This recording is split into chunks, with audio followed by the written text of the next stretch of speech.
So here we are, not even a week later, on February 19th, stealing alcohol from the Norway Quick Stop. I am an American non-citizen national that's defined in the United States Code.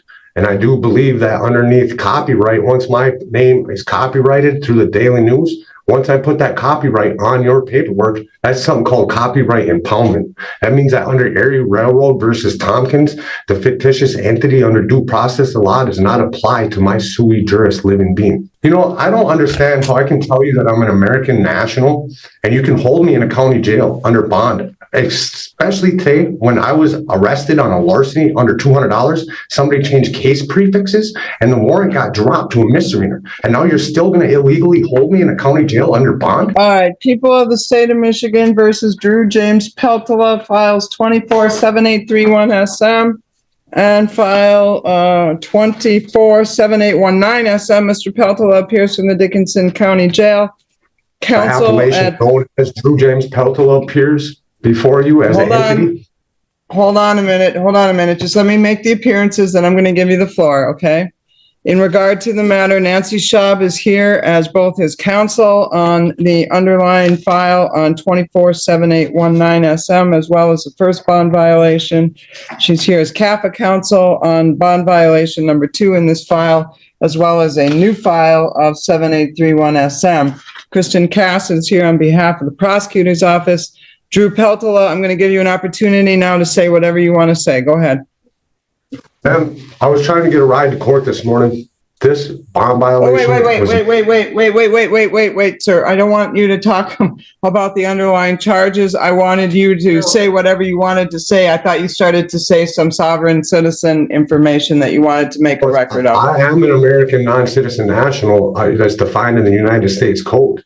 And I do believe that underneath copyright, once my name is copyrighted through the Daily News, once I put that copyright on your paperwork, that's something called copyright impoundment. That means that under Erie Railroad versus Tompkins, the fictitious entity under due process of law does not apply to my sui juris living being. All right. Is there anything else you'd like to state for the record concerning this issue then, Mr. Peltola? No, there's not, Your Honor. I would just like to be released again on a PR bond. You have expedition charges. I'm asking the courts to please release me on a PR bond again, and I'll continue to abide by court rules and stay off the drugs and try to maintain my court dates. All right. In regard to the matter then, Mr. Peltola, I have an advice of rights and plea, and for the record, I will acknowledge your comments, your objections in respect to the court's jurisdiction and whatnot are noted for the record. All right, concerning the matter, then, I have some concerns regarding Mr. Peltola. He seems to be on a spiral. This started with a disorderly drunk on February 4th in a public place. I saw him on February 5th. I set his bond terms. I saw him back on February 12th, with a .236 on a preliminary breath test. I set bond at that time on the bond violation and the underlying. And the reason I told him then that I was going to give him the break is that normally I see people in between, they get arraigned, I give them the warning, and then they come back on a bond violation. He had not had the warning in between because he violated his bond so quickly that I saw him all at once. So I told Mr. Peltola at that time that I would set the bond at a 1,000 PR, but understand that if he came back again, he would leave me no opportunity or new choice. So here we are, not even a week later, on February 19th, stealing alcohol from the Norway Quick Stop, involving another bond violation as well as a new underlying charge that I'm free to assume is true for purposes of setting bond. So for purposes of setting bond today, then, for the following reasons, and in regard to his Wisconsin matters, very serious matters, he's got 2 felonies pending in Brown County from 2023.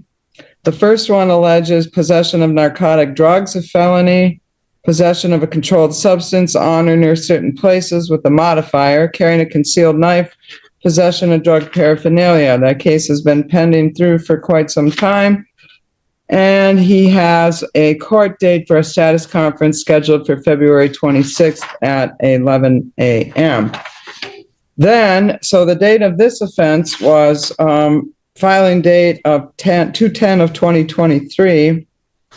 He's got a filing date of March 15th of 2023 in Brown County, another felony alleging bail jumping as well as possession of drug paraphernalia. Likewise, that has a court date at the same date and the same time as the other pending felony. I think that is part of the other pending felony. They charge it as a separate offense, but It's a separate case. Total separate case, total separate charges, total separate bond, total separate court dates. This is file 23 CF 448. The first one is 23 CF 240.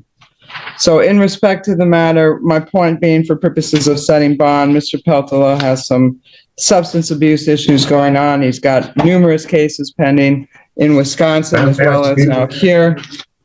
In regard to the matter, Mr. Peltola, I'm going to direct you to talk to your lawyer. I'm setting bond concerning the new theft case. Then the conditions are going to be as follows. Mr. Peltola may not enter into the Norway Quick Stop as a condition of his release. He is not to purchase, possess, or consume alcohol or non-prescribed controlled substances. Mr. Peltola is subject to random PBTs and drug screens. Mr. Peltola may not go in any businesses that sell alcohol for use inside, such as bars and taverns. Recreational and medicinal marijuana use and possession are prohibited until or unless further order of the court.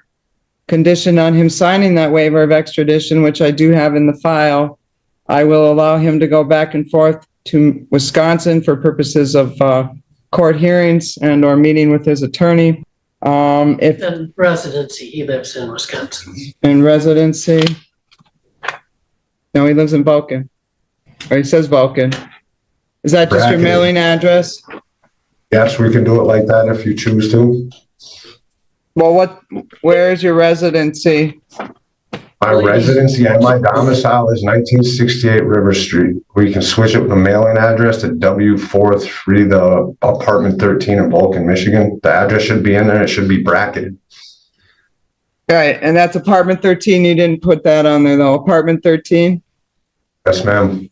And that's your mailing address though? Yes, but the problem is that building's not registered anywhere. I had to go to the post office and I had something mailed and they told me that my mail was being returned and because there's no actual mailboxes in the building.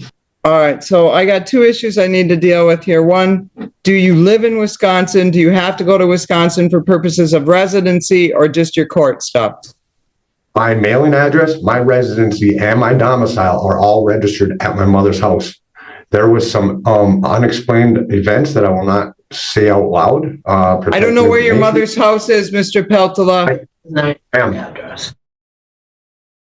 River Street, Niagara, Wisconsin, 54151. My mailing address will be W45. That's the Norway to the Vulcan address. I can't remember that off the top of my head. All right. So in regard to bond, then condition on him signing a waiver of extradition, I'll allow him to go back and forth between Michigan and Wisconsin for residency, court appearances, meetings with his attorney. In regard to the matter, if you relocate for any reason, you must provide the court with an updated address and phone number within 7 days of any change. Concerning the amount of the bond on the new retail fraud, I'm going to set that at 1,000 cash surety, 10%. In regard to the newest bond violation, then, I'm finding for both of them, actually, I'm going to make a record based on the factors the court is required to consider under MCR 6.106, considering the frequency, the charges, the dates that I have mentioned, as well as the ongoing Wisconsin matter. I am finding that to release him on a personal recognizance bond would not adequately ensure public safety. In regard to the bond violation, concerning the matter, then I am going to set the bond violation at 2,500 cash surety, 10%. So, Mr. Peltola, those bonds are set. If you get out, you make sure to get in touch with your lawyer. If you're in Can I say custody, something? she'll be in touch with you. You may.